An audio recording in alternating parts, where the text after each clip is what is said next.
This video is brought to you by Squarespace.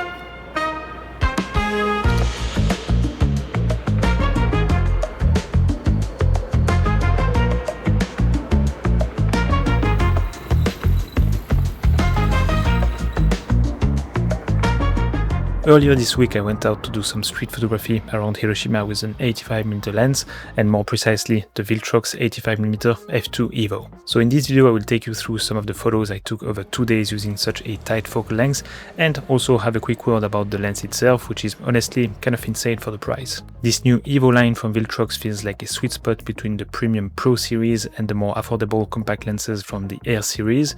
You get pretty much the same image quality as the Pro version, but at a much lower price, and just without the super fast aperture, which for my type of photography is not really needed anyway. It's also a great match for the Sony a7C II. It's compact, well balanced and light enough to carry all day. The aperture ring is also a nice touch. It's very satisfying to use, but I did notice that on the a7C II, with its smaller grip, it can sometimes dig a bit into your fingers, but for example it's not a problem at all on a body like the a7 IV. You also get a bit of weather resistance with a rubber gasket around the mount, but it's not fully weather sealed, so I wouldn't push it too far into heavy rain. Autofocus is reliable, quick and quiet, and sharpness is, well, excellent, but that's almost expected these days.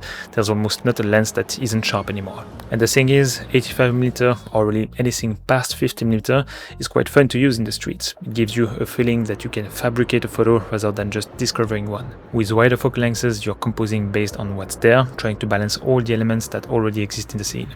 But still, having not used 85mm for a while, these first few shots were about finding my rhythm with the lens, getting used to how it compresses space and isolates the subjects. In this next frame I played with layers and framing. I saw the red and green sign from the 7-Eleven on the right that I could use as a foreground. On the other side of the street there was this white greyish closed shutter that created a perfect frame in the frame to serve as a background for a subject to walk in. It's always easier to achieve good subject separation with brighter backgrounds like this. The woman naturally pops out, and her colorful yet not overpowering clothes complete the color palette nicely. That's the typical little visual puzzles I like to arrange when shooting with a tight lens like an 85mm.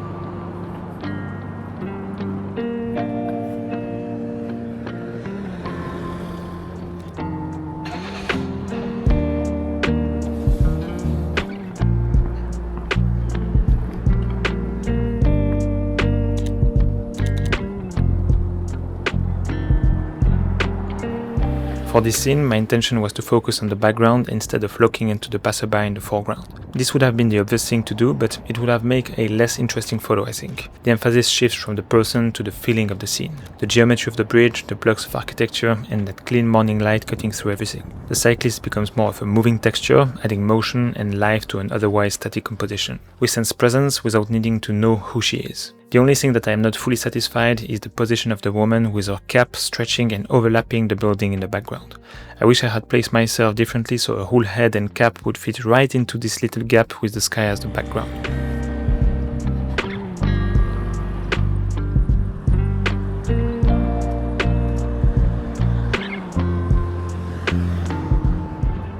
For this shot I played with the same idea, keeping the person out of focus to bring more attention to the background, which is my real subject. I really like how the Genbaku dome stands in contrast with the man in the suit walking by. And I precisely like this shot because the figure in the foreground is a suited man, anchoring more the scene in a normal, everyday feel of Hiroshima. It would not have looked the same with the tourists wearing flashy colors in the foreground, I believe.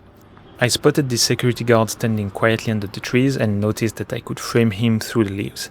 The light was nice and soft, creating this peaceful balance between the highlights on his uniform and the shadows around him. I thought it was one of those rare occasions where shooting wide open actually worked, so I went for F2 to isolate him just a bit more, therefore using framing and background blur to make my subject stand out.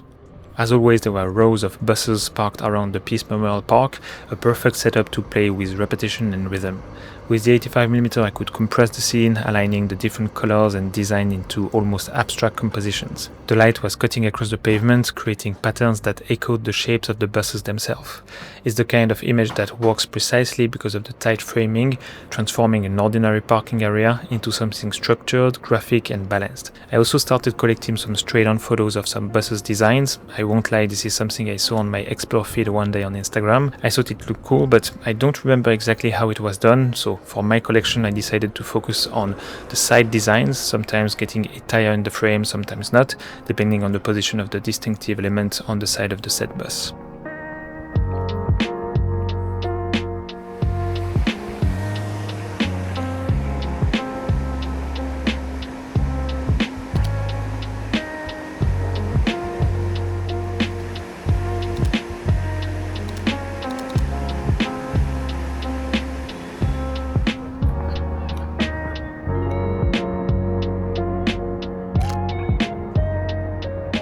I'm also not forgetting my slow shutter experiments, and the next one is still taken around the Peace Memorial Park, but this time leaning into motion and abstraction. I slowed down my shutter and waited for a single person to walk near the water, creating this ghostly double exposure effect without any digital manipulation. The result feels kind of painterly. The figure almost dissolves into the greens of the background, becoming part of the scene rather than a defined subject. Before moving on, I'll just take a minute to talk about Squarespace, who is kindly sponsoring this video. Squarespace is the solution for my own website and run my online store. It's so easy to use and you can create a beautiful website in minutes, connect with your audience and sell anything from physical to digital products. What made me choose and stick to Squarespace is the simplicity in how it works and how you can really personalize your website, but also how it covers basically all my needs. This year I expanded my offering on my site with the launch of an online course on photo editing, and I'm so happy to have everything under the same website. It's easier to manage for me and better for the students that are not jumping around different platforms to access the course content. You don't need any coding or web design knowledge. Building a website from scratch is very easy, smooth and even enjoyable, I would say. They also have high quality templates so you can begin designing your website on a solid foundation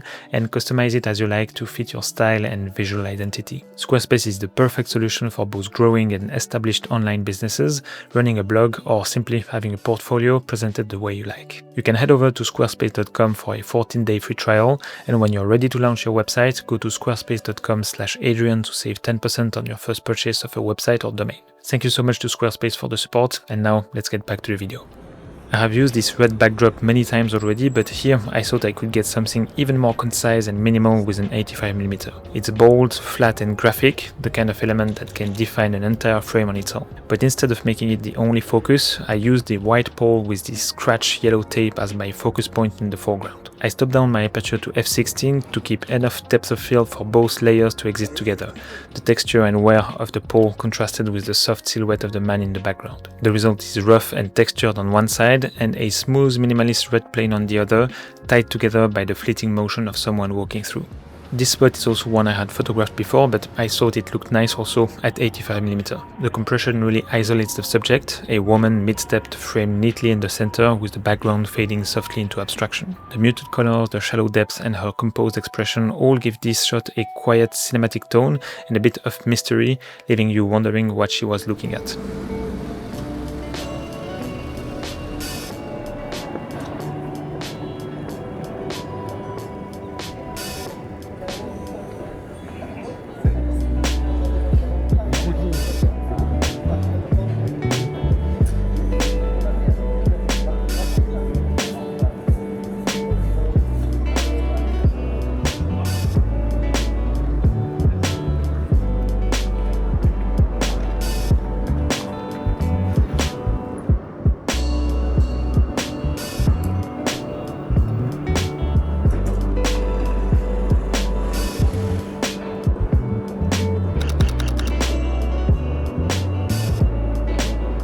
Here I saw the potential for another contrasty frame. On the left there was this sleek metal pillar catching reflections, and I used it as a soft foreground, just enough to bring depth and some texture without blocking the subject. And I waited for the right person to step in, and I got lucky with this man in the red jacket. He brings just enough contrast and life to balance the muted colors of the background.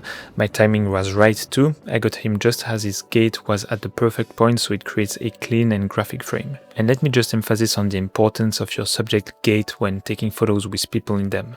Look at this shot I took like in the same burst but just a split second earlier. Yes, it is still the same subject with the jacket and the composition is still the same, but his position is so awkward that the shot doesn't work. Really, I think that the devil is in the details when you want to create photos that maximize the potential of a specific scene, a particular spot or a moment. So this is now day 2 shooting with the 85mm still in the streets of Hiroshima, and what caught my eye here was the contrast between the warm wooden frame and the soft reflection on the glass. The white shirt of the person inside was brightened by the sunlight, making it really stand out, and that immediately drew my attention. The textured glass had a bit of mystery and texture. It breaks the figure into subtle lines and makes it very soft. It's a simple moment, but I like how it balances light, shape and reflection without trying too hard. Here I saw the vending machines nicely catching the light and being full of color, but what really makes the frame work is the dark silhouette cutting across the frame. I waited for someone to walk specifically between me and the pocket of light. In other words, I wanted someone in the frame but still in the shadow to get a shape, not a face, and especially not someone catching the sunlight like the machines. The figure adds just enough mystery and balance to the frame, giving a sense of light without pulling attention away from the vending machines themselves.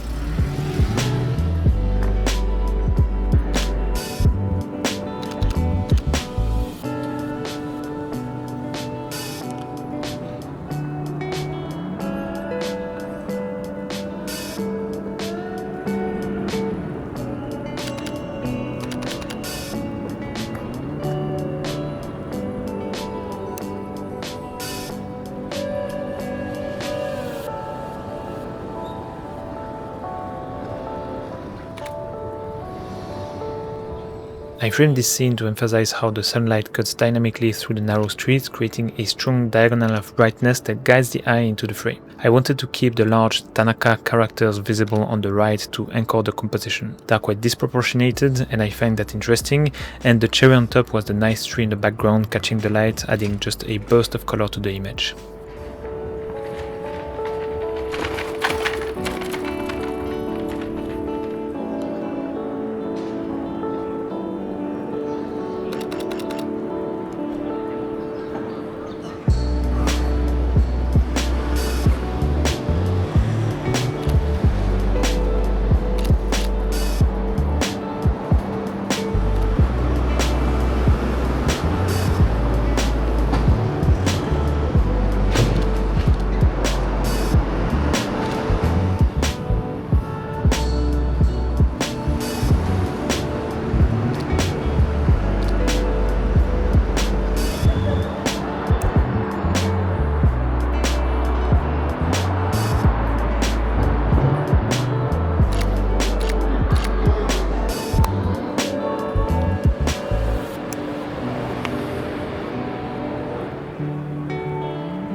Here I spent some time playing with different colorful elements around me.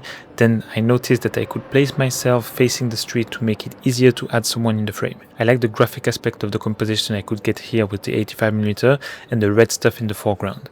I thought it could be more interesting with a slow shutter speed, and I tried first to stay still to have everything sharp but the subject stepping into the frame. But I noticed that it was really not that good, so I thought I could move in the same motion as the subject walking through the space, and I got this image, which I really like. Everything is blurred, becoming even more graphic. The guy is also blurred but recognizable enough to keep this photo grounded without pushing the abstractness over the top.